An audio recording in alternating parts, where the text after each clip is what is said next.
What's going on, everyone? So the San Antonio Spurs pulled off an excellent win against the Chicago Bulls. They are now 8-2 through their first 10 games.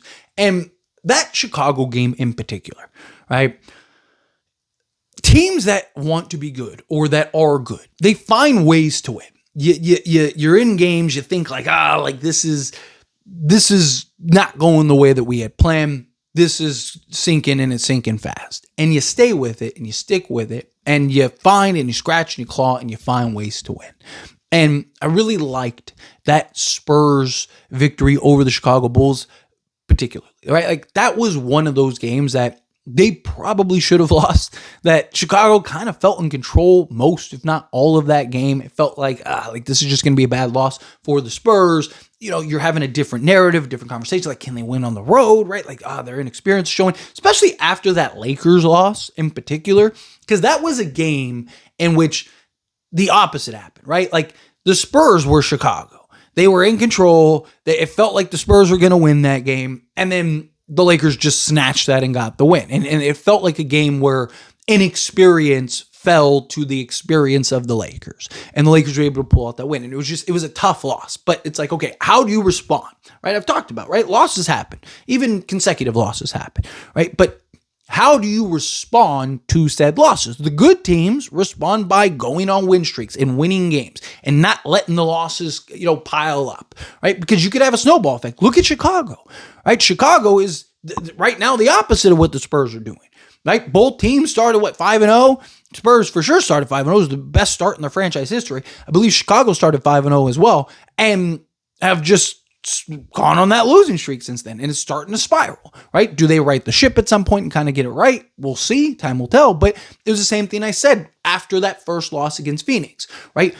We're going to see what this Spurs team is. We're going to see if they start to spiral, and now they lose to Lakers, and they lose to Houston, and then they lose to, the Pelicans, and they lose, and all of a sudden they're 5-5, and it's like, man, well, that didn't last long, right? Or are they a team that's going to rally together, get things back in order, and rattle off and pull off that win? And they did that, right? You took the loss to the Phoenix. You should have bounced back against the Lakers, but you didn't. You took the L. It happens, right? You're a young team, inexperienced. You're trying to kind of build on something. You weren't even expected to be this good from the jump. You were looked at as a team that, hey, maybe they can make the play-in type thing, right? And you go, and now you're 8-2. And you rattle off the win against Houston, which was a great win, right? Because Houston might be one of the best well-equipped teams to slow down Victor Wembanyama. Victor Wembanyama's having his struggles down that stretch, all of that, right? Come in, you get the win in Houston in pretty dominant fashion, in my opinion. And then Pelicans is like, okay, you should beat them. And then you end up rattling off this win against the Bulls. And, the other thing, too, is the road win. Right? Because Spurs have played a lot of home games, right? They're winning at home, which is great. You need to be able to win at home. But if you want to be a real contender, you want to be a team that can win in the playoffs and go on a deep playoff run or make the finals or win an NBA finals, you have to be able to win on the road. And there were some questions about that, right? Obviously, they got the Dallas win, right? But at that time, looked huge. In hindsight, it's kind of like Dallas is terrible. They just fired Nico Harris, right? It's just, they're not a good basketball team, right? So you got that win, and then you get the Pelicans win. And it's like, okay, so you got your two road wins, although you won, were against bad teams. Okay, how do you respond now that you're playing Suns and Lakers and so on? And they lost both of those. And it's like, ooh. And then you go and play Chicago, right? Say what you want about Chicago. They've been good. On top of being good, on a 2-game losing streak, just like the Spurs were going into that Houston game, and they don't want to lose another game. They're desperate, they're hungry, they're ready to go, they're coming in, and they did, and they looked it. And they looked like they were going to cruise and go and walk into a win. And the Spurs went, nah.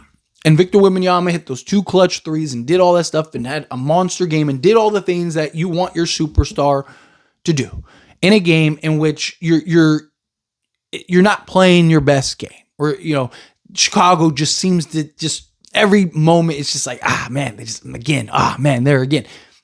Those are the kind of wins that can define a team. And again, a big difference between Chicago and OKC or something like that. But these are the steps in the building blocks that you want going into as the season progresses, right? Those foundational moments that you can look at and point to and build upon, right? Like Spurs are going to have stretches. They're going to have good stretches. They're going to have bad stretches. They might have a stretch where they lose 3 straight, 4 straight, or lose 4 and 5 games or something like that. They're still a young team that is trying to create that identity. You got, yes, Mitch Johnson coached last year, but this might as well be his first year because last year was kind of this like weird 1 foot in, 1 foot out type thing. He's still implementing a lot of Pop's things because you don't know if Pop's coming back. And then by the time you realize he's not, it's like season's already over. You're already, playing for a lottery pick, and, then Wemby goes down, and, it's like, okay, then you might as well just have De'Aaron Fox go down as well, just so he can get right and all that stuff. Like it was just a weird circumstance. So this is the first year that you're actually putting everything together, implementing everything, doing everything.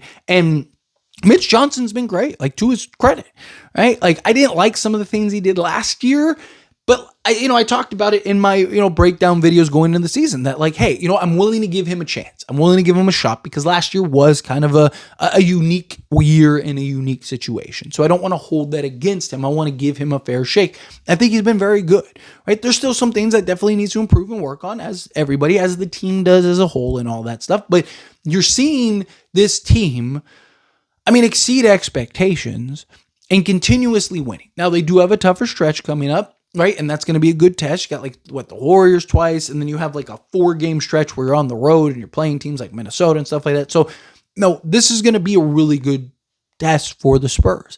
But this is a Spurs team that's only going to get better. They're only going to improve. They're only going to get more comfortable. Guys are only going to get healthier. They're only going to get more, acclimated. Right, you get De'Aaron Fox and Wemby's 2-man game's only going to improve and get better. At some point, you're going to get Dylan Harper back, and he was great, for the Spurs and just kind of being the guy off the bench that can get you buckets, rebound. He was like a 14-4-4 guy or 15-5-5 guy off the bench for the Spurs, right? So again, like at some point, this team is going to really start to click. And this team is really going to start to figure some stuff out. And this team is really going to start putting the things together that we go, oh, wow. Like this team is still kind of learning on the fly in a lot of ways, and they're winning. Say what you want. Like people like to, it's because they have an easy schedule, this, that, and the other. It's not their job to pick their opponents.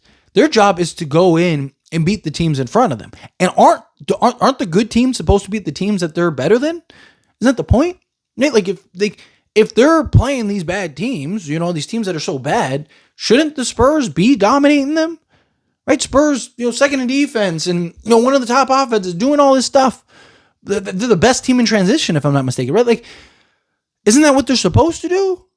If they're playing these bad teams and they're winning and doing all this stuff. So again, like they're doing their job. They're doing what they're supposed to do. And that's even scarier because they're able to learn on the fly. It'd be different if they had a tougher schedule because they're learning in the process of playing these teams. And they're growing in the process of playing these teams. So you kind of you're rattling off wins when you're at probably the worst version of yourself that you could be. And so by the time you're ready to play those better teams, you've already gotten a lot of things figured out. And you've worked on and you've gone through the process and you've done all those things.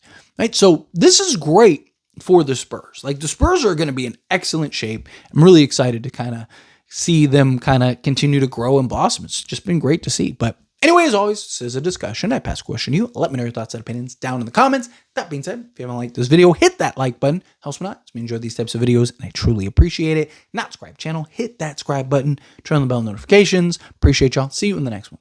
Thank you.